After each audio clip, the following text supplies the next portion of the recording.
Suami-suami, kalau satu saat ketahuan istrimu berselingkuh dengan teman kantor, bisa uruskah pakai cara Yesus?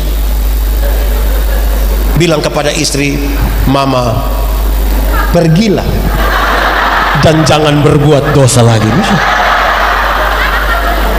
Itu banyak suami, pergilah dan jangan pulang lagi. Saya mau tanya ibu-ibu, kalau satu saat ketahuan suami berselingkuh dengan teman kantor, bisa uruskah pakai cara Yesus? Cari suami terus bilang, papa, pergilah dan jangan berbuat dosa lagi. Pasti papa bilang, puji Tuhan. Aku berkata kepadamu, kasihilah musuhmu, berbuatlah baik bagi yang membencimu, mintalah berkat bagi yang mengutuk, berdoa bagi yang mencacimu. Kalau pipi kirimu ditampar, berikan juga pipi kanan. Aku yang memilih kalian. Saudara-saudara, mari kita berdoa. Ya Tuhan Allah, kami mohon kepadamu, kuatkanlah dan teguhkanlah iman kami, supaya waktu di mana kami belajar firman Tuhan, biar ini menjadi waktu yang paling baik buat kami. Kami mohon Tuhan, jauhkan semua penggoda pencobaan, biar dalam damai-Mu kami belajar firman Tuhan. Kami mohon Roh Kudus menolong kami hari ini, bukan saja untuk mengerti firman Tuhan, tapi lebih dari itu kami dimampukan menjadi pelaku-pelaku firman-Mu. Berkati setiap hati yang sungguh disiapkan untuk pemberitaan ini. Tuhan, jauhkan semua penggoda pencobaan, biar dalam damai-Mu kami belajar firman Tuhan. Kami rindu pada firman-Mu. Berfirmanlah bagi kami Tuhan, di dalam nama Yesus firman yang hidup itu kami berdoa, amin. Mari silakan duduk semuanya. Bapak Ibu saudara-saudara, shalom. Dalam sukacita kita di hari ini, puncak perayaan pelayanan kaum perempuan GKST di Jemaat Efata, kita dikasih tema yang baik ini, keluarga bijaksana di tengah badai. Saya pilih satu ayat ini, satu bagian pembacaan Alkitab menurut Mazmur 128 ayat 1 sampai ayat yang ke-6. Mazmur 128 ayat 1 sampai ayat yang ke-6. Yang sudah dapat katakan amin. Amin betul. Separuh tidak buka Alkitab juga amin. Itu tidak bijaksana itu. Oke, kita baca bersahutan. Saya baca ayat-ayat yang tercetak sedikit keluar, saudara baca bagian ayat yang tercetak agak ke dalam. Menurut Mazmur 128, berkat atas rumah tangga, nyanyian siara. Berbahagialah setiap orang yang takut akan Tuhan, apabila engkau memakan hasil jerih payah tanganmu. Istrimu akan menjadi seperti pohon anggur yang subur, anak-anakmu seperti tunas pohon zaitun. Sesungguhnya demikianlah akan diberkati. Kiranya Tuhan memberkati engkau dari Sion, dan melihat anak-anak dari anak-anakmu. Demikian firman Tuhan. Berbahagia setiap orang yang mendengar firman, memelihara dan melakukan dalam hidup setiap hari. Shalom. Memulai khotbah ini saya ingin mengatakan dua hal. Pertama, saudara, saya diminta untuk perkenalan dulu. Ya, saya pendeta Yandi Menobe. Saya orang Timor, lahir 100 km dari kota Kupang, Soe namanya. Saya pendeta Gemit per tanggal 24 Oktober kemarin. Saya pas usia pelayanan sebagai pendeta itu 18 tahun di gereja Masih Injili di Timor, tambah vikaris, jadi saya melayani kurang lebih 20 tahun di wilayah pelayanan Gemit. Istri saya 3, anaknya itu juga saya punya anak itu. Istri saya seorang pendeta Gemit juga, sementara ini melayani di Jemaat Gemit Anugerah di Kupang. Kalau saudara pernah ke Kupang, ada kantor gubernur, lewat kira-kira 300 meter ke sebelah ada satu gereja Anugerah namanya. Itu istri saya melayani di sana dan saya tinggal di situ. Kami punya 3 orang anak, masih kecil-kecil, dua laki-laki dan 1 perempuan. Yang paling besar baru umur 12 tahun, yang paling kecil 6 tahun. Saya menikah itu sudah umur 32 tahun, hanya karena komitmen saja. Pacaran 10 tahun baru menikah. Sudah melayani 5 tahun baru menikah. Jadi akhirnya kami pacaran jadi 10 tahun.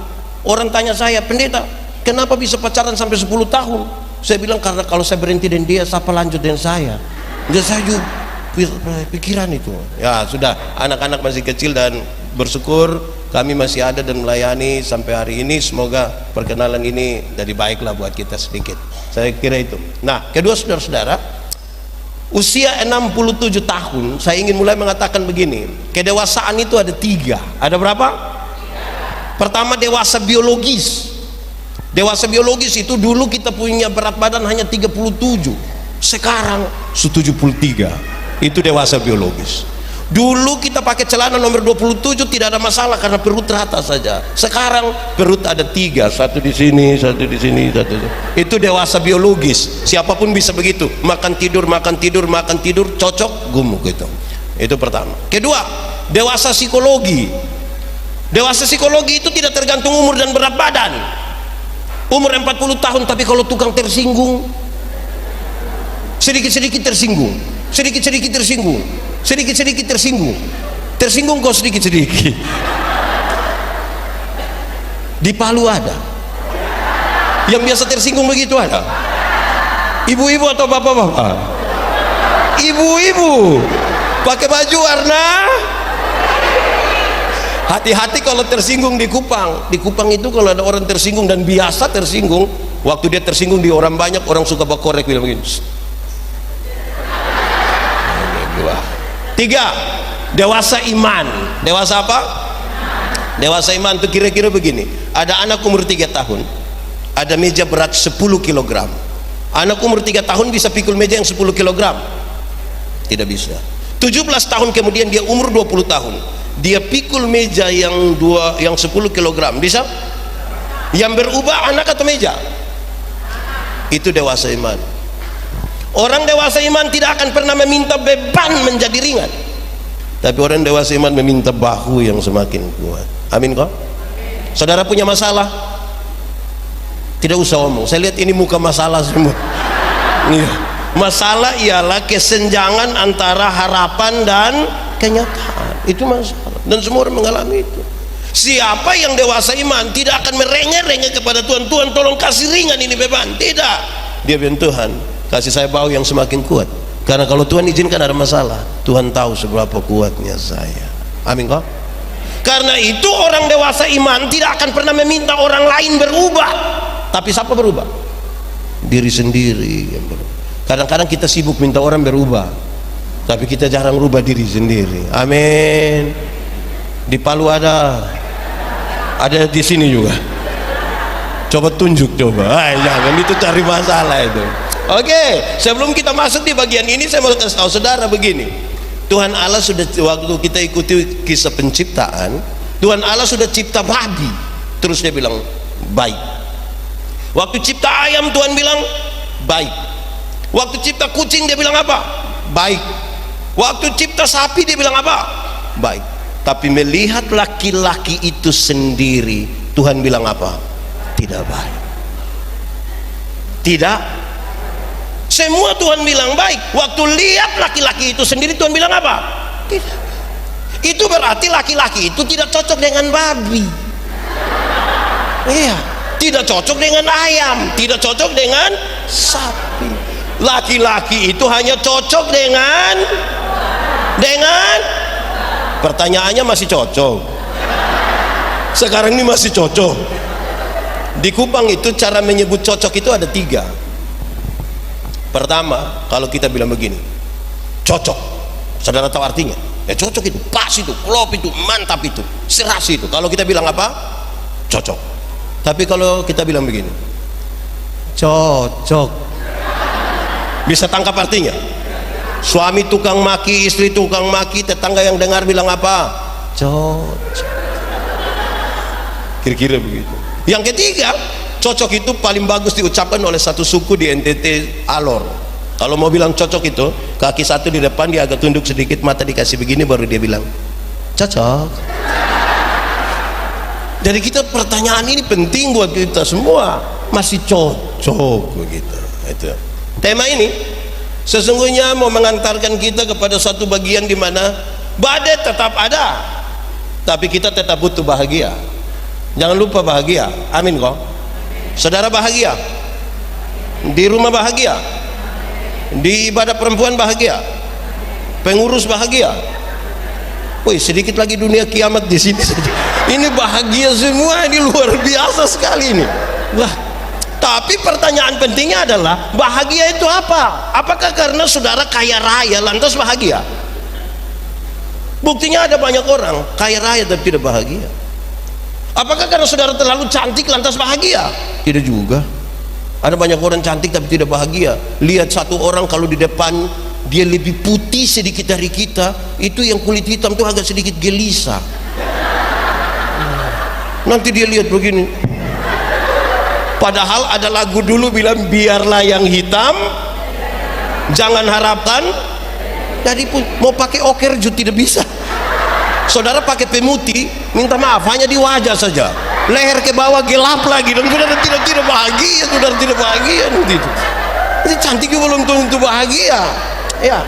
Lalu pertanyaannya adalah apa kata Alkitab tentang bahagia? Pembacaan tadi mengisyaratkan dengan sangat baik untuk kemudian kita ukur. Satu, rumah tangga yang bahagia itu ialah kalau takut akan Tuhan. Kalau apa? Suami-suami yang takut Tuhan itu tidak akan pernah tipu istrinya. Amin. Ibu-ibu ada yang pernah kena tipu? Makanya saudara tertekan itu. Suami-suami yang takut Tuhan itu tidak akan pernah menampar istrinya walaupun dia sangat marah. Saya mau tanya, di Palu ini ada suami-suami biasa pukul istri? Kok ini semangat sekali ya? Ya. Atau saya balik pertanyaannya, ibu-ibu yang biasa kena pukul dari suami boleh angkat tangan? Jangan. Berani angkat tangan pulang kena pukul ulang. Saya tidak tanggung jawab di situ. Yo, saya mau tanya ibu-ibu, kalau kena pukul tiap hari bahagia? Siapa yang bangun tidur terus kerja, masak, siap buat suami, siap buat anak-anak, terus dia lihat jam, sudah jam 10 pagi, kok belum kena pukul ya? Terus dia cari suaminya, papa, iya ini hari belum, papa. Bahagia kalau kena pukul. Suami yang takut Tuhan tidak akan pernah menampar istrinya, tidak pernah tipu. Istri-istri yang takut Tuhan tidak akan pernah memaki suaminya, tidak akan. Di sini ada ibu-ibu biasa maki, ada di sini. Dia kurus atau gemuk? Wah, itu bahaya itu. Saudara, tidak boleh maki, tidak boleh. Saya mendefinisikan maki ialah mengeluarkan barang-barang yang tidak perlu dikeluarkan. Itu barang dong, diam-diam di situ ngomong untuk apa? Dia diam. Kalau ada anak kecil maki tanpa kita setuju, kita masih bisa terima. Anak kecil itu kalau mandi habis, biar dia tidak pakai apa-apa, papa mama punya tamu ada, dia bisa keluar, dia jalan-jalan, biar tidak pakai apa-apa. Betul kok tidak? Tapi coba dia pu bapak, coba dia pun bapak mandi habis begitu, terus ibu-ibu ada latihan paduan suara begitu, terus beliau keluar, hai besti. Wah, itu bisa jadi masalah. Yang takut Tuhan itu bahagia. Kedua, rumah tangga yang takut Tuhan, keluarga yang takut Tuhan itu sekaligus bijaksana adalah kalau makan dari jeripaya tangan sendiri. Kalau apa? Orang kalau makan dari jeripaya tangan sendiri itu bahagia.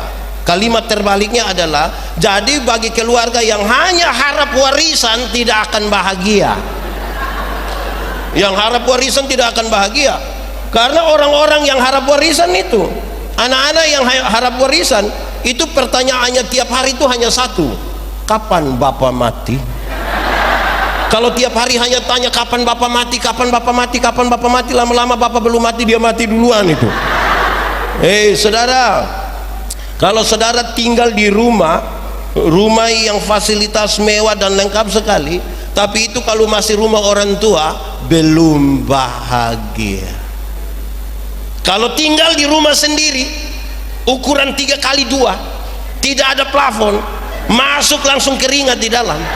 Tapi kalau itu hasil jeripayah tangan sendiri, saudara bisa tulis di depan rumah itu, rumahku istana. Amin toh? Bahagia makan dari jeripayah tangan sendiri. Kasih tahu anak-anak semua di rumah, anak-anak, kamu pegang iPhone terbaru sekalipun, tapi kalau masih orang tua yang beli, belum bahagia. Anak-anak, kamu pegang Nokia 3315 yang dia punya bunyi bilang tidit tidit tidit tidit, tapi kalau itu beli dari hasil keringat sendiri, orang telepon, kita buka speaker, volume kasih habis, tidak usah angkat. Orang tanya, Pak ada telepon? Tidak usah, biar kamu tahu saya ada HP. Makan dari jeripayah tangan sendiri itu bahagia. Saya mau tanya ibu-ibu, ada yang punya mantu tinggal di rumah? Ada.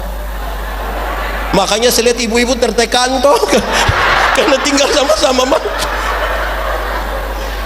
Harus makan dari jeripayah. Di sini ada juga tinggal mertua. Wah, tidak bahagia. Tidak itu. Saya ingat dulu belum ada handphone, masih pakai telepon rumah. Ada yang telepon ke rumah, "Shalom Om." "Shalom, saya pembapak yang ambil." "Shalom Om." "Shalom." Bisa bicara dengan Yandi. Bapak bilang, "Yandi tidak ada." "Tapi betul ini Yandi perumah." Bapak bilang, "Tidak, ini saya perumah." Ya, tapi yang dikasih tahu kalau ini dia punya rumah. Bapak bilang, "Tidak, dia itu hanya menumpang saja di sini." Karena itu berulang beberapa kali. Satu saat saya tanya Papa, yo, kenapa setiap kali orang tanya Papa bilang ini bukan saya perumah? Sebenarnya saya ini anak siapa? Terus Papa bilang begini, lu dengar. Kamu saudara laki-laki 3 orang. Kalau engkau punya kakak pertama, kawin satu perempuan, mau datang di ini rumah karena dia rasa dia punya rumah. Kakak nomor 2 kawin itu satu perempuan, bawa datang lagi di sini kan dia rasa dia perumah. Engkau juga kawin satu perempuan, bawa lagi di sini kan engkau rasa engkau perumah. Kita tinggal tunggu kapan kamu 3 baku bunuh gara-gara ini rumah. Padahal ini rumah, saya perumah. Waktu dengar begitu dia pun sakit di mana? Sakit di mana? Di semua. Saya lahir besar di Soe, 100 km dari kota Kupang. Itu daerah dingin sekali. Kadang-kadang saya SMA masih main hujan es yang besar-besar itu. Orang Soe suka buat dapur kecil di belakang rumah untuk kasih hangat air, masak jagung. Kalau saya pulang, satu saat saya pulang dari Kupang, lihat Papa sementara kerja itu dapur di belakang itu. Saya punya bapak itu guru olahraga. Guru olahraga kerja dapur miring sekali, tidak ada dia pelurus, tidak ada. Jadi dengan hikmatnya saya bilang, "Papa kenapa tidak kasih lurus sedikit? Kenapa dia pun pintu tidak di sini, dia pun jendela tidak di sini?" Saya punya bapak lihat saya lepas itu alat kerja, bapak lihat saya baru bilang begini, "Engkau yang omong hebat-hebat itu rumah di mana? Ini miring-miring begini tapi saya purumah. Nanti engkau punya usulan yang bagus itu tolong pakai di engkau purumah ya, jangan." Waktu dengar begitu sakit di mana? Di mana? Tidak, di sini saja dia sakit. Saudara tahu satu saat saya beli motor, saya parkir di bapak punya muka rumah. "Bapak naik." Karena motor tinggi, Papa naik agak susah. Papa marah saya, "Kamu beli motor tinggi-tinggi buat saya naik susah setengah mati." Saya bilang, "Papa yang omong hebat-hebat itu motor di mana?" Makan dari jeripayah tangan sendiri itu apa sama-sama? Bahagia. Ketiga, rumah yang bahagia itu kalau istrinya seperti pohon anggur yang subur di rumah. Kalau istrinya seperti apa? Pohon anggur itu saudara menghasilkan anggur. Itu lambang sukacita. Itu lambang sukacita, minuman bagi para raja yang berpesta. Istri itu kalau jadi sukacita bagi suami itu, aduh bahagia itu. Jadi suami mau ke Surabaya, ke Jakarta, ke Denpasar, nginap di hotel bintang 5, spray dari Sutra, selimut dari Sutra, sarung bantal dari Sutra, berbau harum sekali, tapi dia tidak lupa sarung bantal di mana? Rumah. Padahal mungkin bau ludah, tapi dia karena kebahagiaannya ada di mana? di rumah. Istrinya seperti pohon anggur yang subur. Dia punya badan mau subur kok tidak, itu soal nomor 2. Tapi yang penting dia itu menjadi sukacita. Amin kok. Keempat, rumah yang bahagia itu saudara kalau anak-anaknya seperti tunas-tunas pohon zaitun. Pohon zaitun menghasilkan minyak zaitun, dan salah satu fungsi terbaik dari minyak zaitun ialah menyembuhkan luka. Kalau anak-anak dapat menyembuhkan luka dari orang tuanya, rumah itu bahagia. Menyembuhkan luka itu ada 2. Satu, kalau harapan-harapan dan cita-cita dari orang tua bisa dipenuhi oleh anak-anaknya, bahagia. Atau kedua, ketika orang tua lanjut usia dan sudah tidak bisa berdaya lagi, di kursi roda, di tempat tidur karena sudah lumpuh, masih ada anak yang sempat urus orang tuanya walaupun sedikit, bahagia atau tidak? Kenapa lihat saya? Ini ukuran kita bahagia atau tidak. Renungkanlah sekarang 4 hal ini ada dalam rumahmu atau tidak. Itu dia persoalan. Renungkan baik-baik, ada di sini. Tidak bisa ada yang mengatakan, Pak Pendeta saya begini-begini 25 tahun menikah Pak. Mau kasih takut siapa dan 25 tahun? Kalau ternyata hal ini tidak ada di kita, kita hanya bisa beli baju seragam pakai ke pesta, terus datang sengaja angkat-angkat tangan begini. Itu pencitraan lah, tidak bahagia. Oke, lanjut saya mau kasih saudara. Lalu Pak Pendeta, kami juga rindu 4 hal ini ada dalam rumah kami. Tapi bagaimana sekarang kami melakukannya? Supaya kami juga merasakan itu kebahagiaan, supaya rumah kami juga aman. Sebelum saya masuk pada caranya, saya mau kasih tahu. Ketika Tuhan Allah melihat manusia itu sendiri dan Tuhan bilang tidak baik, Dia bilang begini, aku akan menjadikan bagimu seorang penolong yang sepadan. Maka Tuhan menciptakan perempuan bagi laki-laki. Sepadan dalam Alkitab itu punya 3 maksud. Satu, sepadan itu berarti dua-dua percaya pada Tuhan. Berarti apa? Dua-dua percaya pada Tuhan. Jangan ibu rajin ke persekutuan perempuan, bapak tiap hari hanya minum cap tikus. Oh, tidak bisa. Tidak bahagia. Tidak bisa. Di sini ada. Siapa pun suami itu. Dua-dua mesti percaya Tuhan. Itu sepadan. Yang kedua, sepadan dalam Alkitab itu berarti satu laki-laki, satu perempuan. Itu sepadan. Aku menjadikan bagimu seorang perempuan sebagai istri. Kenapa hal ini menjadi serius sekarang? Zaman sudah berubah, sudah maju. Sekarang ini ada laki-laki yang dia punya pacar laki-laki juga. Kita juga pusing ini. Itu dalam berapa korek nanti itu. Jadi sepadan itu kalau satu laki-laki, satu perempuan. Dalam hal ini pasti ibu-ibu, bapak-bapak sepadan. Ketiga, sepadan berarti yang kuat menanggung yang lemah. Hari ini papa minum cap tikus, mabuk, pulang banting kursi, plak, hancur. Teori ini mengatakan suami sementara lemah, ibu yang sementara kuat, tanggung jawabnya adalah urus papa yang lemah. Karena ada kemungkinan hari ini papa yang mabuk, besok ibu-ibu yang mabuk. Jadi jangan bapak banting kursi kasih hancur, terus mama bilang pakai bahasa Kupang, lu kira lu sendiri yang bisa, terus mama ambil TV banting lagi. Oh, tidak bahagia. Oke. Tuhan Allah menciptakan manusia laki-laki dan perempuan bukan saja dibedakan atas jenis kelamin, bukan saja, tapi ada pola-pola yang sengaja Tuhan titipkan, Tuhan lepaskan begitu supaya manusia berurusan dengan itu, rumah tangga berurusan dengan pola-pola itu untuk mengisi dan mengelola supaya dapat ini. Sebuah penelitian bilang begini, saudara cantik, saudara ganteng, tapi kalau kecantikan dan kegantengan menjadi ukuran, maka setiap 3 tahun laki-laki harus ganti istri. Kalau cantik itu ukuran, setiap berapa tahun? Wih, saya 13 tahun, berarti minimal saya punya 4.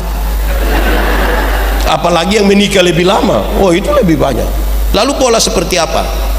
Satu, pola mengingat. Maaf, mulai dari pola berpikir. Pola berpikir saya. Laki-laki itu sering berpikir yang rasional saja, yang masuk akal. Makanya bapak-bapak, suami-suami itu kalau bicara selalu bilang begini, saya pikir. Sementara yang ibu-ibu lebih banyak pakai apa? Perasaan. Makanya ibu-ibu kalau bicara itu saya rasa. Bayangkan kalau satu hanya saya pikir, satu hanya saya rasa, dan hidup 20 tahun bersama-sama. Lama-lama tetangga-tetangga pakai bahasa Kupang bilang surasa. Jadi bijaksana kalau orang mengelola apa yang dipikirkan dan apa yang dibahagia.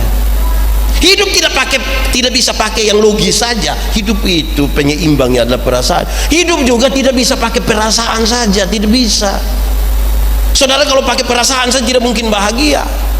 Saya, kalau saudara pernah ikuti khotbah-khotbah saya satu saat ketika melayani di Pulau Sabu, saya melayani di sana 5 tahun, Pulau Selatan. Kalau kita pergi ibadah rumah tangga tuh hari Senin, hari Rabu, hari Jumat, itu jemaat sudah buka tikar besar, mereka duduk bersila semua di situ. Terus pendeta datang duduk bersila di depan, ada lampu yang paling besar itu taruh di tempat di mana pendeta duduk di situ. Hari itu saya pergi, jemaat sudah banyak-banyak semua. Kami mulai ibadah, saya berkhotbah, dorang senyum-senyum. Saya yakin ini masuk.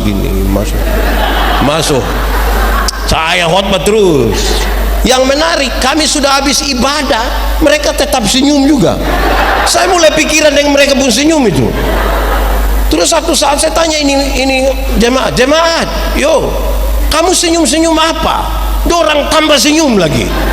Akhirnya saya tanya satu diaken, Welminceriu namanya, saya panggil pakai nama panggilan sabunya. Saya bilang, Nadau, kamu senyum-senyum apa? Dia ambil satu pena, dia tulis di kertas kecil satu, dia antar ke saya. Saya penasaran, saya coba buka, ternyata dia tulis, maaf, bapak punya resleting tidak tarik. Itu kayak saya mau cek ke dia itu.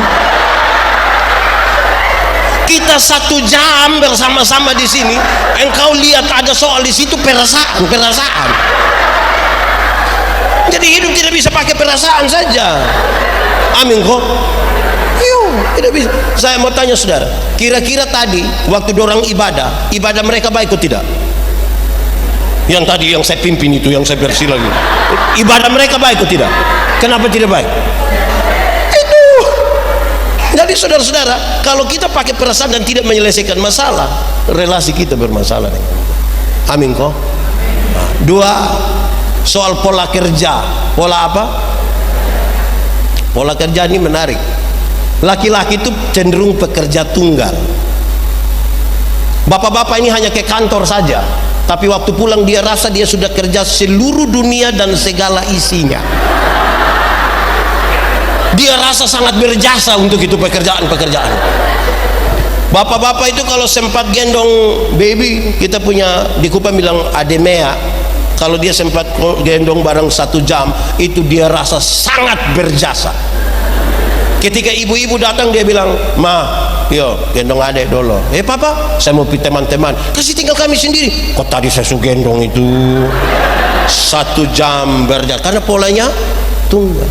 Tapi ibu-ibu ini polanya jamak. Ibu-ibu ini bangun pagi bisa langsung masak, siap suami ke kantor, siap anak-anak ke sekolah, bisa sambil setrika, bisa sambil siap makan siang, siap diri ke mana-mana, bisa sambil foto, update status, semua di satu waktu yang sama.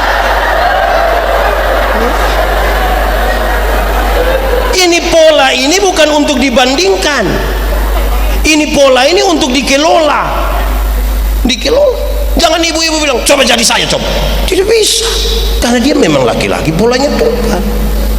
Saudara, saya tidak tahu di Palu, kami di Kupang ada banyak suami itu yang ketika tamu baru sampai tangga terakhir di teras rumah, dia langsung bilang, mama, kopi. Padahal kopi tidak ada. Jadi setelah tamu pulang, mama bilang, papa, lain kali itu tolong tanya kita dulu, ada kok tidak. Terus papa santai sah, dia akan bilang begini, kok saya sudah beli itu? Iya papa, 6 bulan lalu. Papa pikir sekali beli itu tuh untuk seumur hidup. Karena polanya tunggal, satu kali dia lakukan dia kira itu. Saudara pernah mengalami ketika papa kasih uang untuk uang bulanan, terus tiba-tiba saudara, papa tambah, ya kok saya suka kasih. Pernah alami? Bukan karena dia tidak percaya atau menuduh ibu-ibu, bukan, tapi karena polanya tunggal. Ada acara-acara begini, saya tidak akan telepon yang bapak-bapak. Kalau ada acara begini, kalau saya ketua, saya tidak akan telepon bapak. Kalau kita telepon, bapak, bagaimana persiapan? Dia pasti pakai satu kata saja, beres. Nanti dia beres habis baru istrinya bilang, beres apa? Karena ibu lebih detail. Makanya ketika kita kumpul ibu-ibu, saudara, pertengkaran di mana-mana. Karena mereka mau kerja semua. Bahkan ada yang kasih tinggal dia punya pekerjaan, urus orang lain punya pekerjaan. Di GKST ada begitu. Yang panitia sekarang ada.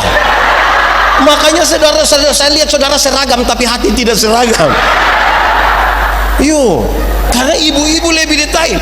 Saudara tahu bahwa kita perhadapan panitia acara itu sekaligus bisa perhadapan panitia tersinggung.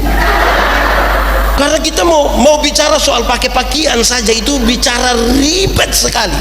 Sepakat atas putih, bawah batik. Ada yang tambah, bisa tambah motif sedikit kok. Mau apa lagi? Bisa ada strap di sini kok, di sini kah gitu. Jadi pusing kita karena mereka detail. Ini pola nih kalau kita kumpul ibu-ibu jadi masalah kalau tidak dikelola dengan baik. Itu dulu. Ketiga, soal pola bicara. Pola apa? Laki-laki itu cenderung pendiam. Laki-laki cenderung, sebuah penelitian mengatakan seorang laki-laki kalau bicara satu hari itu kira-kira 7.000 kata. Berapa ribu? Tapi seorang perempuan kalau bicara satu hari minimal sekurang-kurangnya 21.000 kata. Bayangkan, papa 7.000, mama 21.000. Pagi-pagi papa sudah ke kantor, anak-anak ke sekolah, mama mau 21.000 sama siapa? Makanya ibu-ibu ini grup WA biasa lebih banyak dari bapak-bapak. Harus curahkan 21.000. Saya mau tanya, suami rata-rata pulang kantor jam berapa? Jam 5. Terus ibu sudah siapkan mau kasih keluar yang 3.000 duluan. Terus ibu sambut papa di pintu. Pas papa masuk, terus ibu bilang, "Pa." Terus papa bilang, "Hah? Tadi di kantor baik." Terus papa bilang, "Lu kepala kantor." Kalau komunikasi begini tidak bisa. Nanti di bagian selanjutnya baru saya jelaskan soal komunikasi. Keempat, soal pola mengingat. Soal pola apa? Laki-laki itu cenderung pelupa. Laki-laki itu punya kecenderungan cepat lupa. Bapak-bapak ini, suami-suami ini, sekali dia kunci mobil, turun dari mobil dia kunci, tak, jalan 30 langkah, terus dia bilang, tidak tahu saya kunci kok belum. Dia balik, dia kunci ulang. Karena cenderung. Makanya ibu-ibu mohon maaf, kami bapak-bapak ini kalau di luar rumah kami lupa kalau kami ada istri.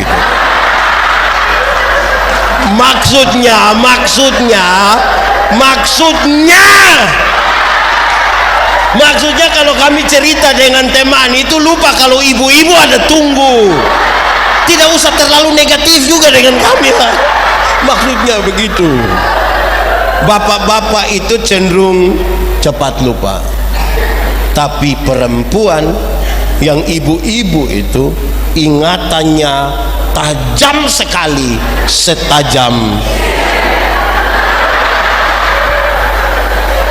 Ibu-ibu itu kalau ada suami bilang begini, orang itu kayak saya tidak pernah marah, saya punya istri, pasti yang protes istrinya. Istrinya pasti bilang, tidak pernah apa? Memang tidak pernah. Ibu bilang, pernah. Yang mana? Yang itu hari. Itu hari mana? Yang tahun 1900 itu dia ingat. Ingatannya tajam. Ibu-ibu ini berani kita pinjam dia punya Tupperware saja dia hafal. Itu hafal mati. Hei, itu ibu-ibu sekali itu. Iya, saya mau tanya yang anak-anak dulu. Anak-anak, di sini tidak ada anak-anak. Oh ada, anak-anak. Pernahkah sekali kamu periksa papa mama punya saku pakaian dinas begitu? Pernah? Yang paling banyak dapat di mama atau papa punya? Papa. Papa pasti lupa 5.000, 10.000, 20 pasti lupa. Kamu jangan coba-coba periksa mama punya. Itu pekerjaan sia-sia. Dalam hal inilah mama seturut dengan Alkitab. Di mana hartamu berada, di situ. Ibu-ibu ini ingatan mengerikan. Ini pola. Saya mau kasih saudara, kalau saudara mampu mengelolanya dengan baik, bijaksana. Kalau saudara tidak mampu mengelolanya, ada kemungkinan saudara hanya sekedar tinggal serumah tapi tidak menikah. Status tercatat dalam negara kalau kita suami istri, tapi karena kita tidak mampu mengelola ini, ternyata kita hanya tinggal serumah, tidak lagi menikah. Oke, mari kita lihat. Pak Pendeta, yang tadi saya omong panjang-panjang itu baru pengantar. Ini baru masuk khotbah ini. Yang ini jadi baru masuk. Iya. Oke, Pak Pendeta, bagaimana sekarang kami jadi bijaksana? Bagaimana supaya di tengah-tengah badai itu kami tetap akan kuat sebagai sebuah keluarga? Ada satu dua kata di dalam pembacaan tadi yang saya kira cukup baik untuk kita bangun perenungan kita di situ. Apa itu? Meja makan. Sama-sama 1, 2, 3.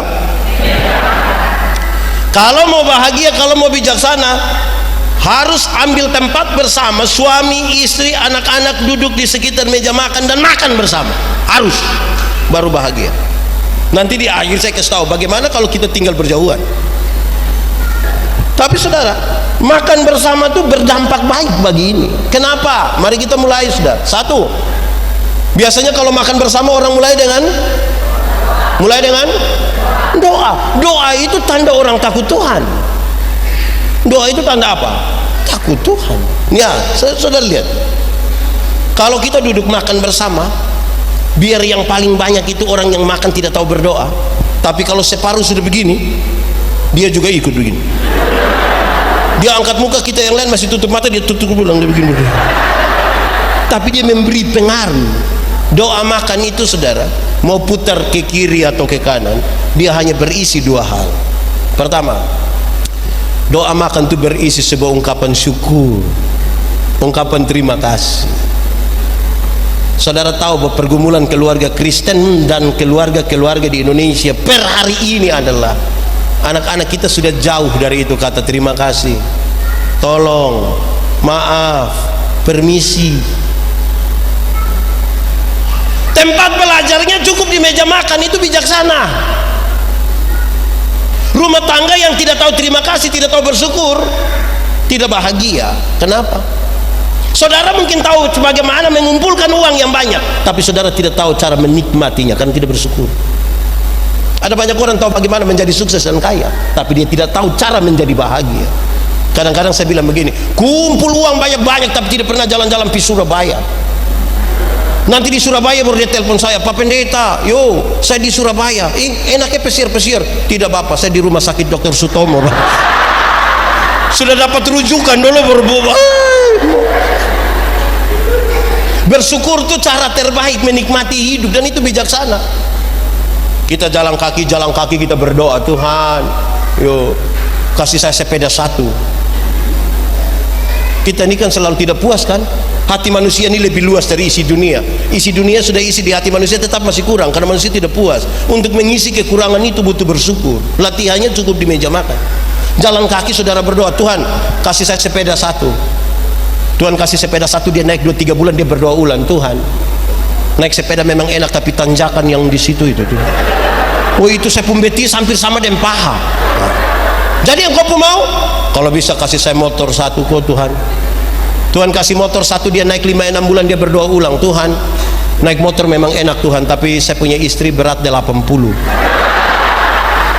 Anak dorang 3 orang baru montok-montok semua. Setiap kali motor bunyi, ini 4 mau naik di motor Tuhan. Motor bawa masalah baru dalam kami pun rumah tangga ini. Jadi yang kau pun mau? Kalau bisa kasih saya mobil satu kok Tuhan. Pick up juga baiklah. Tuhan kasih satu, dia naik 1 tahun, dia berdoa ulang, Tuhan naik pick up memang enak. Ibu duduk di depan. Tapi kami punya anak perempuan yang pertama sudah kawin dengan orang di pulau sebelah Tuhan. Masa mau ke pulau pakai pick up? Jadi yang kau pun mau? Kalau boleh kapal feri satu saya tidak mau. Tuhan kasih satu, pergi ke pulau sebelah, lihat istri, lihat anak mantu, lihat cucu, pulang dia berdoa ulang, Tuhan naik feri bisa sampai sebelah sana Tuhan, tapi gelombang. Jadi yang kau punya mau? Kalau boleh helikopter satu tuh. Tidak soal kita meminta, sikap kita terhadap berkat lebih penting dari berkat-berkat. Amin kah? Di tengah badai, sikap terhadap berkat lebih penting dari berkat. Mata yang hanya tertuju kepada berkat tidak akan pernah melihat sumber berkat dengan baik. Tidak akan ini tidak akan bahagia. Latihannya cukup di meja makan, berdoa. Rumah tangga yang tidak tahu terima kasih tidak bahagia. Saya mau tanya ibu-ibu, tolong jawab dengan baik. Kalau ibu dorang buat kopi begitu terus suami bilang terima kasih, itu baik atau tidak? Saya mau tanya, siapapun suami yang ibu dorang buat minum kopi terus suami bilang mama terima kasih, ada? Ada. Makanya saya lihat ibu-ibu ini muka tertekan semua. Ini suami-suami dorang ini juga satu. Ibu buat kopi dorang tidak terima kasih, tapi istirahat kantor kalau mereka makan di warkop begitu sudah bayar lagi terima kasih lagi. Kadang-kadang janji besok saya datang bapak-bapak, coba sebentar pulang itu, coba waktu mama siap habis makanan untuk makan malam, coba pas mama siap habis papa bilang mama terima kasih. Itu mama pikiran. Pasti mama pikirannya tertuju pada 2 hal. Pertama, dia akan berpikir begini, tidak tahu roh apa naik di bawah sampai tiba-tiba dia jadi begini. Atau yang kedua, jangan sampai mama pikir begini, jangan sampai ini hari terakhir. Karena tidak biasa. Tiba-tiba dia bilang begitu, nah mau bagaimana? Latihannya di meja makan. Kedua saudara, doa makan itu berisi sebuah pengakuan bahwa berkat-berkat ini Tuhan yang kasih. Tuhan terima kasih untuk berkat yang sudah tersedia. Ingat bahwa rumah tangga yang tidak pernah mengakui bahwa berkat-berkat yang dia dapat itu Tuhan kasih, rumah itu tidak bahagia. Kita yang tanam, kita yang siram, siapa memberi pertumbuhan? Siapa memberi hasil? Jadi kalau kita tidak mengakui berkat-berkat yang ada pada kita Tuhan kasih, kita tidak akan pernah bahagia. Saya terganggu sekali dengan seorang pendeta emeritus di Kupang. Dia sangat dekat dengan saya. Waktu dia berkhotbah di satu, saya kasih pimpin di gereja tempat saya melayani. Dia khotbah bilang begini, masa BBM naik kolekte turun. Saya bilang ini nenek cari halin gitu. Tapi dia mau kasih tahu sesuatu yang saya kira penting. Saya kira itu serius itu saudara. Saya berpikir berulang-ulang, ini orang tua maksudkan mana? Tapi saya kira serius. Kalau orang tidak pernah mengakui berkat-berkat Tuhan yang kasih itu, dia tidak bisa saudara. Dia itu, saya satu jemaat dia kasih persembahan dia begini. Saya bilang kenapa harus begitu? Dia bilang Bapak, tangan kanan memberi, tangan kiri tidak boleh tahu. Saya bilang iya tapi saya tahu. Bapak tahu apa? Saya tahu itu 1000, makanya engkau begini. Karena 1000, kalau 100.000 tidak mungkin begini.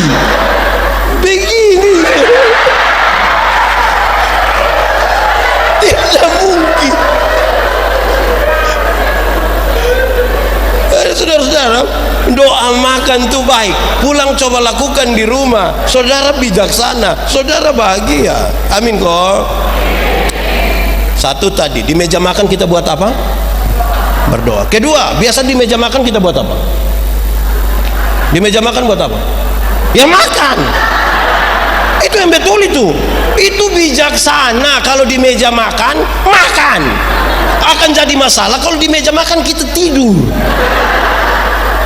Kalau di meja makan ya makan. Apa maksudnya? Apa maksudnya? Saudara, kenapa banyak rumah tangga itu tidak bahagia? Kenapa banyak rumah tangga itu tidak bijaksana? Karena tidak tahu menempatkan diri. Tidak tahu menempatkan diri. Ya meja makan itu penempatan diri yang baik. Kadang-kadang kita ini tidak tahu tempatkan diri. Suami yang RT tapi suruh panggil dia ibu RT. Itu tidak tahu itu. Lama-lama dia bikin salah, ini uang RT dong. Suami yang kepala sekolah, istri tidak boleh suruh panggil dia, bilang panggil saya mama kepsek. Tidak bisa. Tidak tahu diri itu. Lama-lama mama tua tanda tangan rapor orang itu. Kita tambah pusing. Saudara, itu tempat yang baik. Kita belajar menempatkan diri. Jangan kasih tahu suami itu, jangan bawa pekerjaan kantor ke rumah. Jangan bawa. Kalau bawa ke rumah, tunggu istri anak-anak tidur baru kerja. Tapi Pak Pendeta, saya ini orang sibuk. Kalau Bapak terlalu sibuk, tidak usah nikah, di kantor saja. Ini kan, jangan. Bayangkan dia bawa pekerjaan kantor kerja di rumah, terus anak yang umur 1-2 tahun itu kepingin main-main sama dia papa, naik-naik di sini, belum lagi kasih tumpah susu di itu dokumen. Itu kalau di Kupang pasti papa bilang begini, ambilin anak dulu kefir ya. Bahagia, saudara, bahagia. Tempatkan diri. Ibu-ibu, di sini tidak ada ibu-ibu.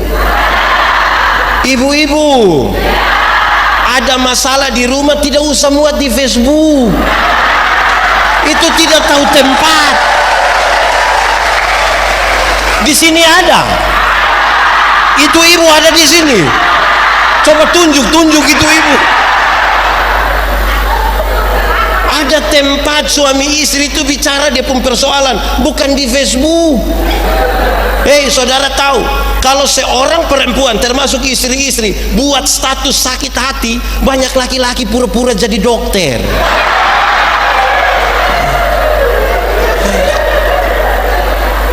Saudara tahu, kalau di Kupang ada ibu-ibu kasih naik masalah rumah tangga di atas di Facebook.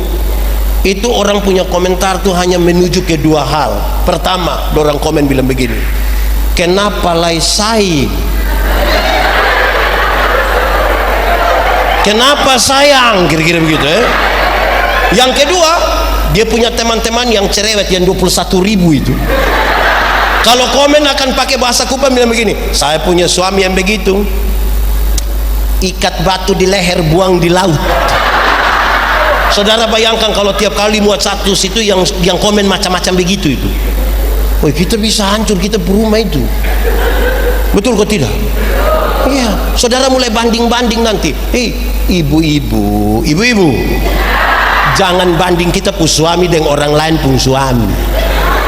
Amin kok. Tidak bijaksana. Kita menikah dan dia pun baik dan dia pun tidak baik juga. Membanding-bandingkan itu tidak baik. Saya mau tanya, ibu-ibu senang kalau suami banding ibu-ibu dengan ibu-ibu lain? Pas pulang-pulang dari ini acara, terus ibu ini suami bilang begini, ma, iya, kenapa mama tidak sama dengan ibu di sebelah? Itu apa yang nanti ibu-ibu bilang, lu pindah di sebelah. Mana itu tidak bagus. Saudara, satu saat kami Natal di kampung di pedalaman, saya melayani 3 tahun di satu tempat di pedalaman sekali di timur. Kami Natal dengan 2 TKW.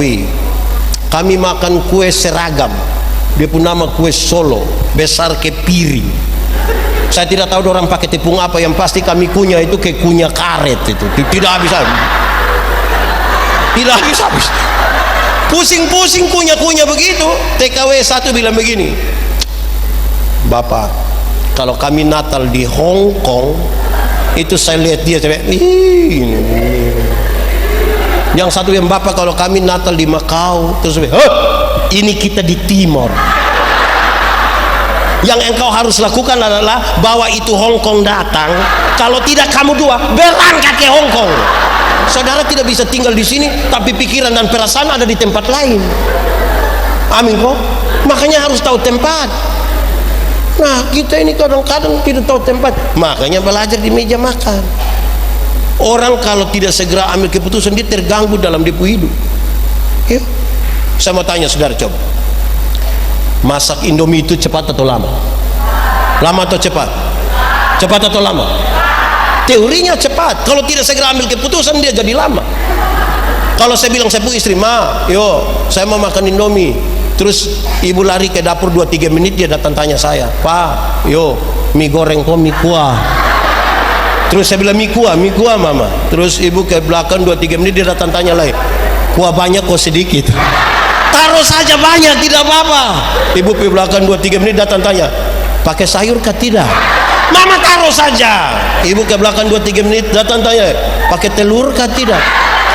Lama-lama kita tidak makan. Kita hanya bertanya-bertanya saja. Jadi di meja makan itu tempat kita menempatkan diri. Hei, saya mau kasih tahu, ibu-ibu. Saya senang lihat ibu-ibu dong pakai kebaya begini, ini cantik-cantik begini, bagus. Tepuk tangan dong untuk ini ibu. Yo, ini tahu kita datang di gereja pakai pakaian bagus-bagus toh? Iya toh? Satu saat saya punya video satu, mungkin saudara dengar ketika saya bilang begini, ibu-ibu, nona, bisa pakai pakaian mini-mini datang di gereja kok tidak? Orang bilang bisa. Kenapa bisa? Karena Tuhan melihat hati, bukan melihat pakaian. Saya bilang apa? Tuhan lihat hati, bukan lihat pakaian. Iya betul, tapi itu Tuhan. Saya pendeta, ini lihat pakaian, bukan lihat. Kau kira kau sendiri dengan Tuhan? Atau mau ke Tuhan sekarang? Ibu-ibu orang pakai mini-mini begitu di situ. Kami bapak-bapak yang di depan ini pikiran. Itu kami lihat juga salah. Tidak lihat. Ya iya, lebih salah lah. Jadi itu tahu tempat toh. Amin kok tidak? Kasih tahu anak-anak nona, kasih tahu ibu-ibu, tidak usah pakai legging itu datang ke gereja. Tidak tepat itu. Iya toh, mau kasih takut siapa yang kita pun betis loh. Pakai saja begini-begini, cantik-cantik, bagus-bagus. Jalan lagi teratur sekali begini nih. Bagus. Itu tahu tempat. Betul kok tidak? Kadang-kadang kita tidak tahu tempat. Itu latihannya cukup di meja makan. Amin kok. Itu latihan yang terbaik begitu. Pakai pakaian begitu. Saya mau tanya ibu-ibu dulu.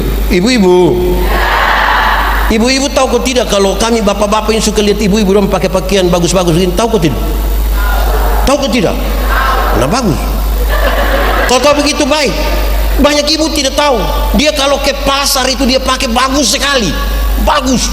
Mentereng betul. Di rumah paling-paling dia pakai daster. Itu juga robek di sini.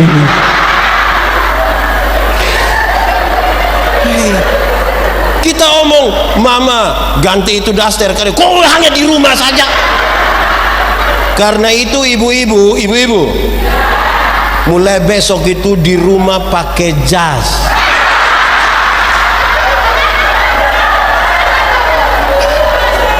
Nanti ke pasar baru pakai daster. Itu terus sudah ke rumah sakit sudah langsung. Tapi saya ingin kasih tahu begini, saudara. Kita butuh tahu tempat kita. Soal yang di dalam rumah beda dengan yang ada di luar rumah.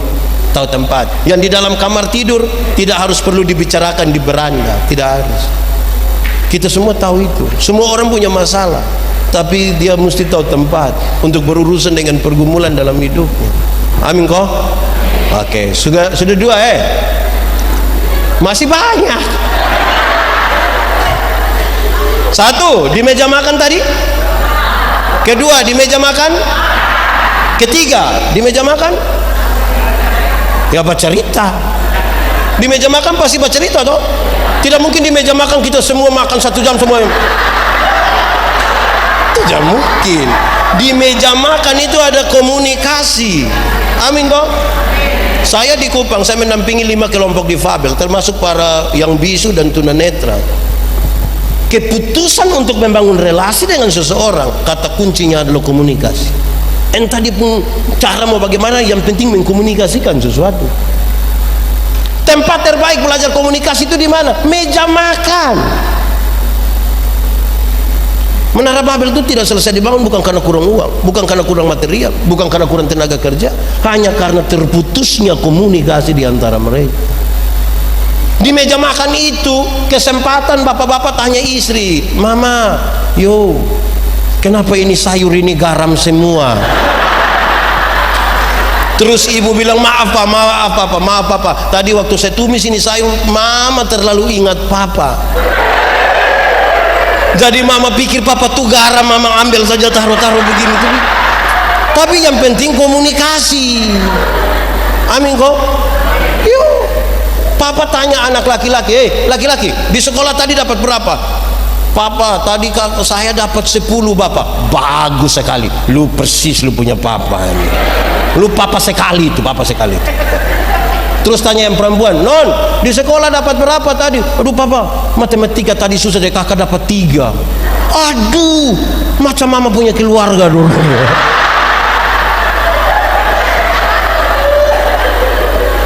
Komunikasi. Bapak-bapak, ini ada beberapa bapak-bapak di meja makan kasih mati itu HP. Kok tidak lahir kita dengan HP juga?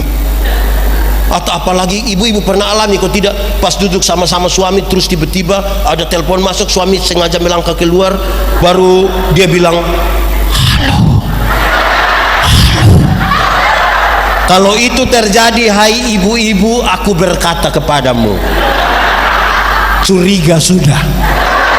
Rahasia negara apa yang terlalu sampai kalau bicara harus bilang halo? Handphone ini berhasil mendekatkan yang jauh, tapi menjauhkan yang suami istri, anak-anak. Hari Minggu selesai gereja itu kan tidak ada kerja, kepingin sudahlah kita makan sama-sama, duduk sama-sama di restoran, di rumah, di mana-mana, duduknya sama-sama, masing-masing sibuk dengan HP-nya sendiri. Bahkan dia ketawa-ketawa sih.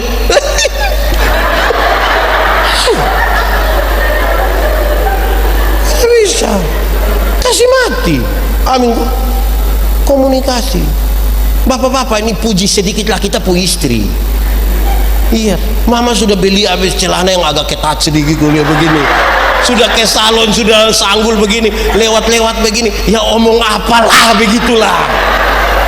Paling tidak bilang mama macam mahasiswa.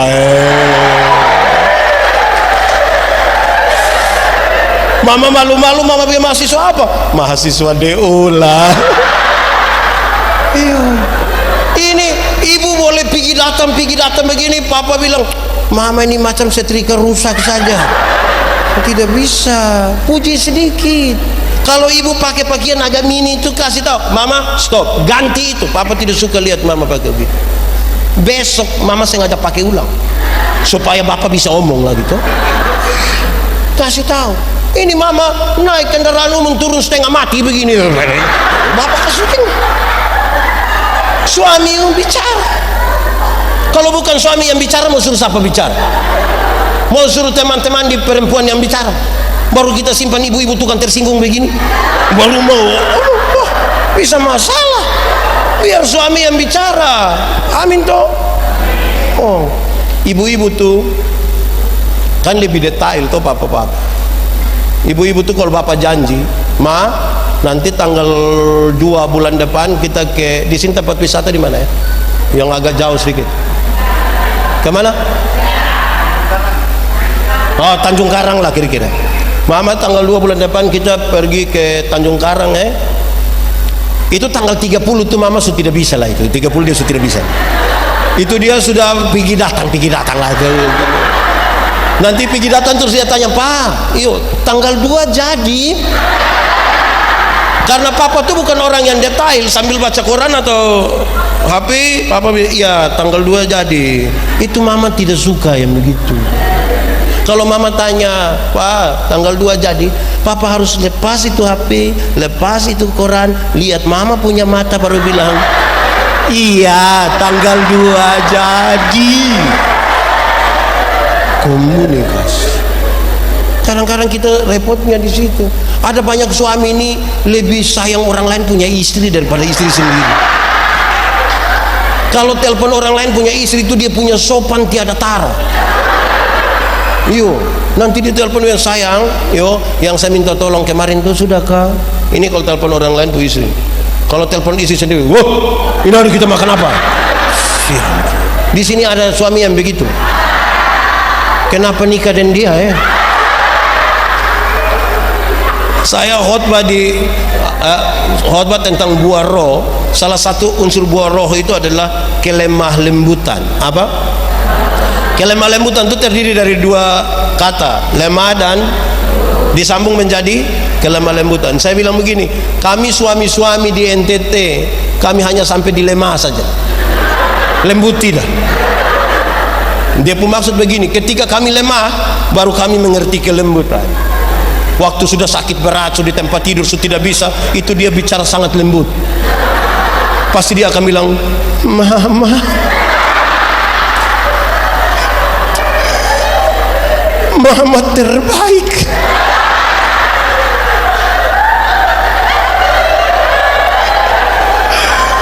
Tuhan sayang mama. Itu kalau ada lemah apa? Tapi kalau dia ada sehat kuat-kuat tuh, sombong sekali. Istri larang, papa berhenti sudah, ingat umur, tidak usah minum lagi cap tikus. Dia bilang, kok paling mati? Mau tunggu lemah? Mama. Ya.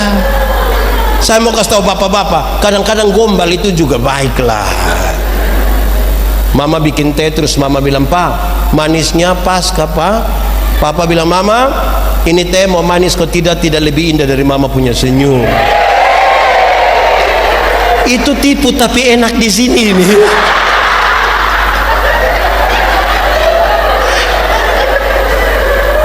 Tapi ibu-ibu, saya mau kasih tahu ibu-ibu. Kalau suami pulang, kalau suami bilang begini, Mama, makanan di mana? Papa kalau sampai bilang begitu, itu bukan karena papa tidak tahu meja makan di mana. Kok itu meja juga dia yang beli. Kalau papa sampai tanya mama meja makan di mana, itu karena laki-laki juga ingin dimengerti. Ini papa boleh dengan lembut tanya, Ma, meja makan di mana? Itu sejumlah ibu di kuping. Kok ada di situ? Mau kasih nih. Kasihan. Saya mau kasih tahu, ibu-ibu kalau kebutuhan mendasar dari seorang suami adalah dihormati. Istri punya tugas mengajar anak-anak dan semua orang yang tinggal dalam keluarga untuk menghormati suami, papa. Kalau tidak, mama-mama kasar begitu, dia cari di restoran. Karena di restoran dia baru naik tangga terakhir, para pelayan langsung bilang, selamat siang. Kenapa datang terlambat? Itu dia. Jadi ajarkan itu komunikasi. Kenapa? Saudara pernah bertengkar sama suami atau tidak? Dengan istri pernah? Nah, dengan suami orang pernah? Kalau saudara bertengkar dengan suami, kan persoalan terbesarnya ada pada komunikasi kan? Kita sama-sama ingin memenangkan pertarungan, kita sama-sama menahan diri tidak mau bicara, tertekan kok tidak? Tertekan. Tadi malam saya bercerita sama bapak-bapak pendeta, saya bilang, wih, kalau mau bertengkar dengan orang lain iya, tapi jangan dengan istri. Kalau kita tidak segera bicara, kita bangun tidur begini kan, lihat ibu di sebelah, dia pun rambut belum sisir lagi. Kita ke dapur, dia ada di dapur. Ke ruang makan, dia ada di sana. Kita ke ruang tamu, itu dia pun foto paling besar, baru dia lihat kita begini. Hati lebih baik bicara. Kan kita tahan diri nih, kadang-kadang kan rasa diri benar toh, karena kita rasa diri benar tuh kita tidak mau bicara duluan. Bukan saya yang salah, biar dia bicara. Dia tidak bicara tapi dia WA, bikin habis kopi WA suami, Kopi sudah ada tuh. Saya mau tanya, mengalah itu baik atau tidak? Yakin? Betul-betul yakin? Yakin kalau mengalah itu baik? Kalau begitu saya mau tanya, setiap kali suami istri bertengkar, siapa mengalah duluan? Ibu atau bapak? Bapak atau ibu? Ibu atau bapak? Bapak atau ibu? Kadang-kadang kita ini sama-sama tahu mengalah itu baik, tapi waktu bertengkar dua-dua tidak mau mengalah. Malam papa tidur di kebun dengan ular. Kalau terpaksa tidur sama-sama, papa hadap kiri, mama hadap. Bicara kok tidak? Tidak. Bangun pagi mama tetap buat kopi tapi tidak pi antar. Mama panggil anak kecil, terus mama bilang begini, "Lo antar kasih papa ya." Papa terima kopi di ruang tamu, papa bilang, "Mama yang suruh kan." Terus ini anak dari ruang tamu datang, dia punya mama panggil, "Papa bilang apa?" Untung itu anak bilang, "Kenapa kamu dua tidak ngomong langsung, kau harus lewat."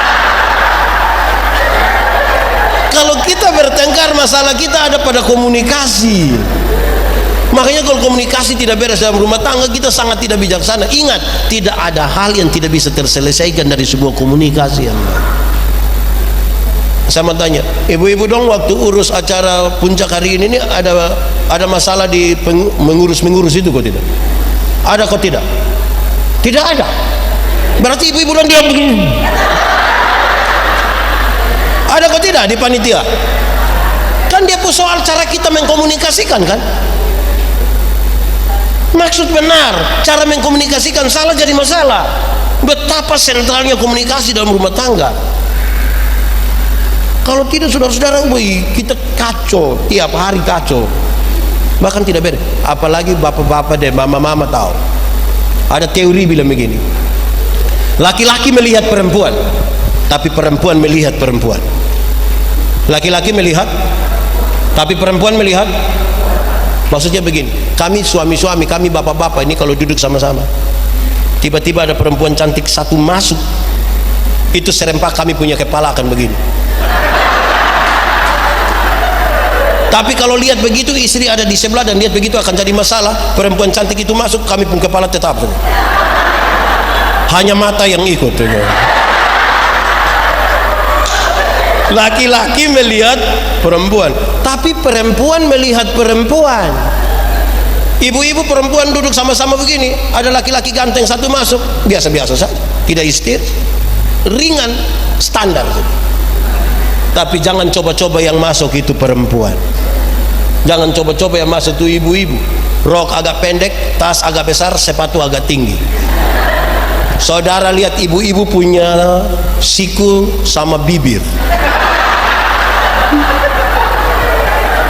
Untuk mengkomunikasikan maksud kepada teman di sebelah, dia pakai siku, dia begini. Dari sebelah lihat dia pakai bibir bilang,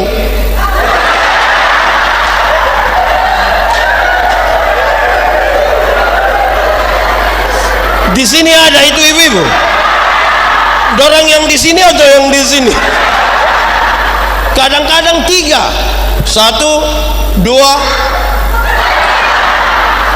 Saudara bisa bayangkan tuh, mau jadi apa kalau kita tidak terbiasa dengan komunikasi dan mengkomunikasikan yang baik. Belajarnya di mana? Meja makan, tidak di tempat lain. Meja makan, pelajaran terbaik di meja makan. Sudah berapa? 3.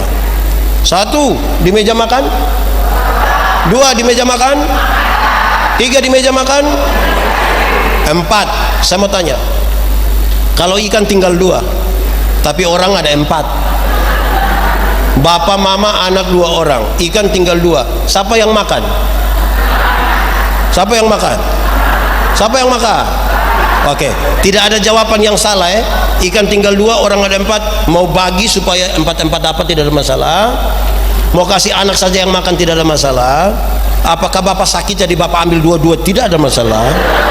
Mama yang goreng jadi mama dapat 1, kami 3 bagi 1, tidak ada masalah. Tapi apa? Di meja makan itu kita belajar ingat orang lain. Di meja makan kita belajar apa?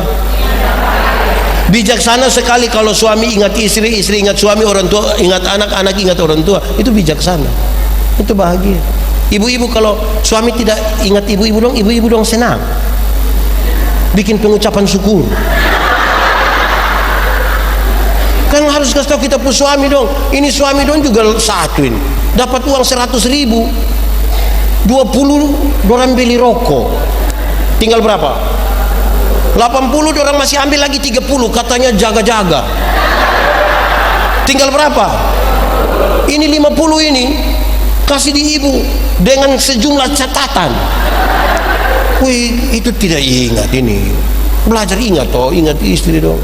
Kalau papa jalan keluar terus istri bilang, "Pak, jangan lupa beli lipstik." Beli. Jangan mama bilang, "Papa tolong beli lipstik." Terus sudah, mama makan sirip pinang saja. Kan kasihan itu tuh.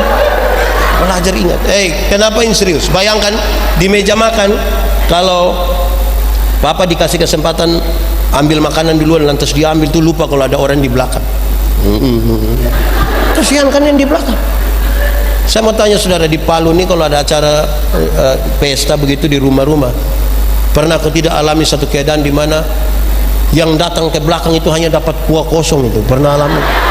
Pernah kau tidak? Persoalannya kan ada di orang depan kan. Orang depan itu tidak tahu kalau yang dari belakang itu juga manusia. Mereka juga butuh makanan. Kan harusnya begitu. Nah, ingat orang. Ada orang tertentu saudara-saudara baru beli tape satu, mungkin di kota kurang di kampung itu. Baru beli tape satu, putar sampai jam 3 subuh. Orang kasih tahu, "Om, kasih kecil tape sedikit dulu." Kenapa? Ada bayi satu sakit di sebelah.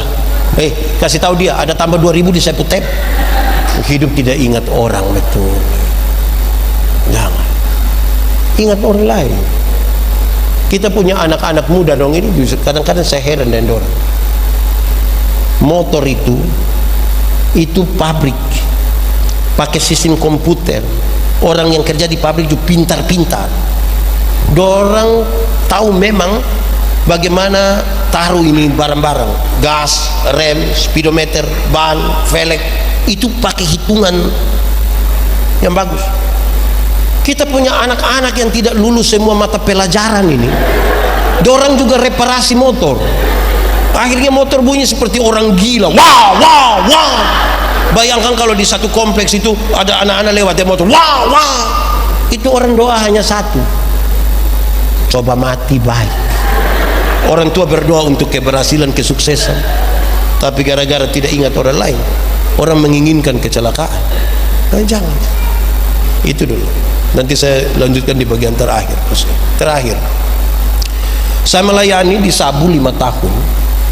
Di Sabu itu kita biasa makan di Amukelaga. Amukelaga itu rumah dek. Mau naik tuh lepas sepatu, lepas sendal, kita duduk bersila di atas dan makan. Tiap hari begitu.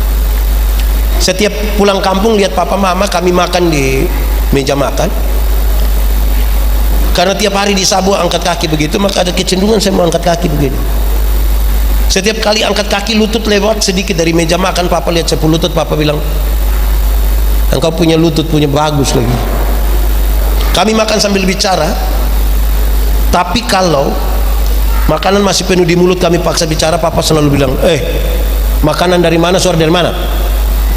Karena itu berulang beberapa kali membuat saya mengerti, di meja makan itu kita belajar etika dan moral. Di meja makan. Rumah tangga yang tidak tahu etika dan moral itu tidak bijaksana. Semua rumah tangga itu bertengkar.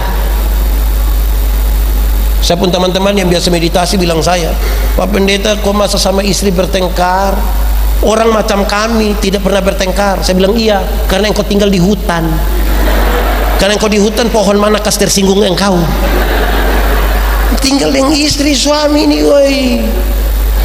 Yang ada etika, moral, dia tahu cara bagaimana bertengkar. Biasanya yang tidak tahu etika moral itu yang sembarang. Mari kita lihat. Saya mau tanya ibu-ibu sekarang. Ibu-ibu, melahirkan itu sakit atau tidak? Sakit atau tidak? Terlalu sakit. Mau melahirkan normal atau abnormal tetap sakit. Waktu ibu sakit melahirkan itu, kami bapak-bapak hanya dari luar taruh tangan di kepala baru bilang Yesus, tapi tidak tolong. Bukan saja itu, kadang-kadang sambil taruh tangan kepala dia bilang Yesus, dia bayangkan ini anak muka ke siapa ini, sakit. Tapi saudara lihat, anak-anak punya jam tidur, itu ibu-ibu punya jam bangun, bapak-bapak punya jam bangun. Orang tua punya jam tidur, anak-anak punya jam bangun. Amin. Hampir-hampir orang tua tidak tidur gara-gara anak-anak. Jam 3 subuh juga masih ada orang tua gendong, goyang-goyang. Pernah alami itu? Sudah dalam keadaan sempoyongan karena tidak tidur, seringkali ibu-ibu dipaksa lagi menjadi penyanyi. Makanya seringkali ibu-ibu punya lagu itu tidak bisa dipertanggungjawabkan. Kalau tidak bobo digigit, padahal justru kalau anak bobo itu baru nyamuk gigit. Kalau anak lari-lari, nyamuk mana mau gigit dia, kan tidak ada. Tapi sudahlah ibu. Ibu-ibu ajar anak-anak, ibu-ibu bapak-bapak ajar anak-anak bicara itu satu-satu suku kata. Ma, pa. Tapi sayang, ketika anak-anak mulai tumbuh besar dan bisa bicara, ada suka bicara sama papa mama? Ada suka? Orang tua ajar anak jalan tuh satu-satu langkah, pegang di tangan, kalau di kupang selalu bilang ta te. Nah, itu jalan belakang. Tapi sayang, ketika anak-anak mulai dewasa dan bisa jalan sendiri, lagi suka jalan sama papa mama? Tidak. Orang tua punya ekspektasi besar bagi anak-anak, harapan mereka besar. Orang tua bilang kepada anak-anak, anak-anak, asal kamu mau sekolah tinggi, biar kami ikat perut tidak apa-apa. Betul. Orang tua kalau sampai bicara bilang ikat perut, itu bukan berarti orang mau pakai stagen. Tapi orang tua bilang ikat perut itu orang utang bagi anak-anak. Utang beli handphone, utang beli motor, utang kuliah. Kirim itu anak dong sekolah di Surabaya, ada telepon papa mama dorang, ada telepon. Dorang biasa telepon pada waktu tahu juga. Itu jam 5 subuh, mama pu HP subuhnya ting ning ting ning. Terus mama ambil, "Salam kak." "Iya salam mama." "Mama ada baik-baik kok." "Iya." "Kenapa?" "Tadi malam kakak ada mimpi mama." Pas dia bilang kakak mimpi mama, mama langsung bilang, "Kakak mau berapa nak omong kakak." Lanjut, saudara lihat, kasih tahu anak-anak itu, waktu mereka kecil dan mereka pilek, orang tua tidak pernah pakai tisu. Kadang-kadang langsung hisap dari mulut, dari hidungnya. Betul atau tidak? Ketika mereka buang air, orang tua tidak pernah pakai alas apapun, dengan tangan langsung. Betul? Sekarang ketika orang tua sudah tua, sakit-sakitan, ada anak urus anak orang tuanya. Ibu-ibu yang duduk di sini masih ada yang orang tuanya masih hidup, masih sering telepon. Dulu mereka bukan orang-orang kaya, mereka hanya punya satu kamar, punya tempat tidur yang besar, kasih tidur kita 5, 6, 7, 8 orang sama-sama di situ. Dan hari ini rumah tua di mana kita dibesarkan kosong, tinggal mereka sendiri. Tinggal foto-foto dari anak-anak itu yang ditaruh di sini. Pendeta datang tanya, "Yang ini siapa?" "Ini siapa anak pertama, dia di Palu, tidak pernah lihat saya ini." Emang begitu. Saudara, saya membaca 1-2 catatan harian, diari dari 1-2 ibu yang menulis, ketika anak-anaknya sakit, dia menulis, "Tuhan, kalau Tuhan berkenan, jangan dia yang sakit, biar mama yang sakit." Orang tua melahirkan kita banyak-banyak, tapi tidak pernah titip kita di siapapun, tidak pernah. Tapi per hari ini ketika anak-anak yang banyak mulai sukses, dorang bisa sepakat titip orang tua di mana? Panti jompo. Saya mau kasih tahu saudara, kalau ada yang rencana titip atau sudah titip, kasih keluar sudah. Batal. Karena hari ini kita titip orang tua, besok-besok anak-anak kita titip kembali kita. Hidup ini hanya tukar sapa titip sapa saja. Saudara, orang tua dorang selalu menginginkan yang terbaik. Kadang-kadang dulu mereka cerewet, tapi sekarang mereka tidak lagi bisa bicara. Kerinduan terbesar dari orang tua itu hanya menikah orang baik-baik ya. Ingat kamu kakak adik jangan bertengkar. Kan itu yang mereka rindukan. Tapi kita mulai jarang pergi lihat dorang. Waktu mereka sakit baru tiba-tiba kita sampai. Sertifikat. Kan kasihan orang itu. Kerinduan terbesar orang tua adalah berkumpul kembali dengan orang-orang yang dicintainya. Tapi sayang tinggal orang dua, satu mati kasih tinggal satu. Aduh, sulitlah ini hidup. Anak-anak sudah jarang telepon.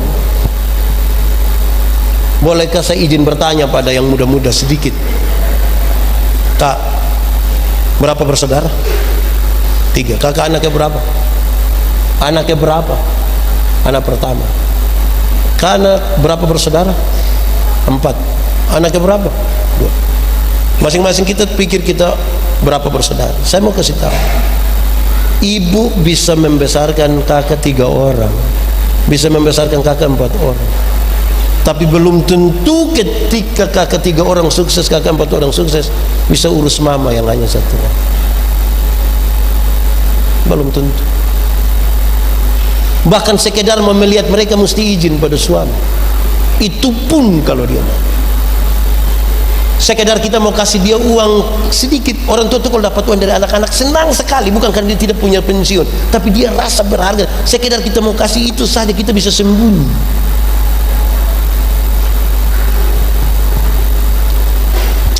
Kok jadi sedih ya? Kita menyanyi satu lagu. Ini lagu dunia, tapi biar kita menyanyi di ibadah tidak apa-apa lah. Saya bertanggung jawab.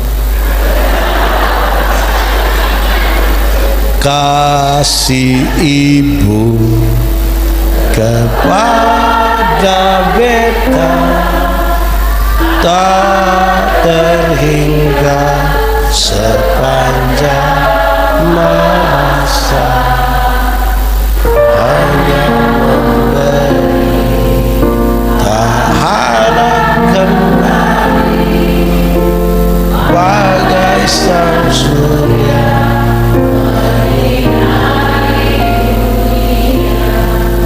Coba kita menyanyi ulang sambil bayangkan menantu punya muka.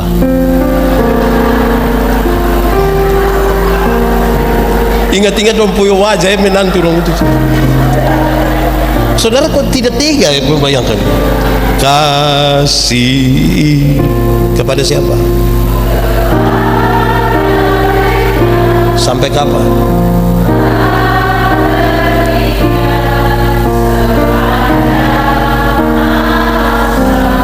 Hanya apa? Harap kembali kok tidak? Seperti apa?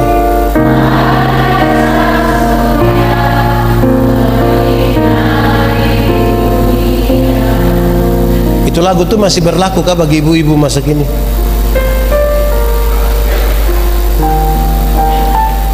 Ada telepon orang tua kok? Ibu-ibu dulu itu ketika anak sakit itu dia langsung ambil air hangat, kompres itu. Ibu-ibu sekarang anak sakit orang foto.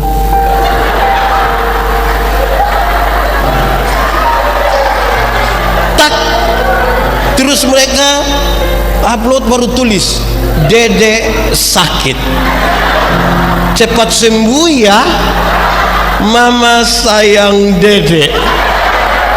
Habis itu Dede punya foto 1, dia punya mama pun 30. Lalu saya tanya, masih berlaku kah itu lagu? Ibu-ibu sekarang masih jujur kah? Saya urus beberapa persoalan rumah tangga di mana ibu-ibu hanya karena mau penampilan dan bersaing dengan teman-teman yang lain. Dia utang di koperasi untuk penampilan tapi tidak kasih tahu suami. Bayangkan kalau suami tidak tahu tapi petugas koperasi tahu. Itu aneh. Di Palu sini ada itu. Salamnya itu petugas koperasi.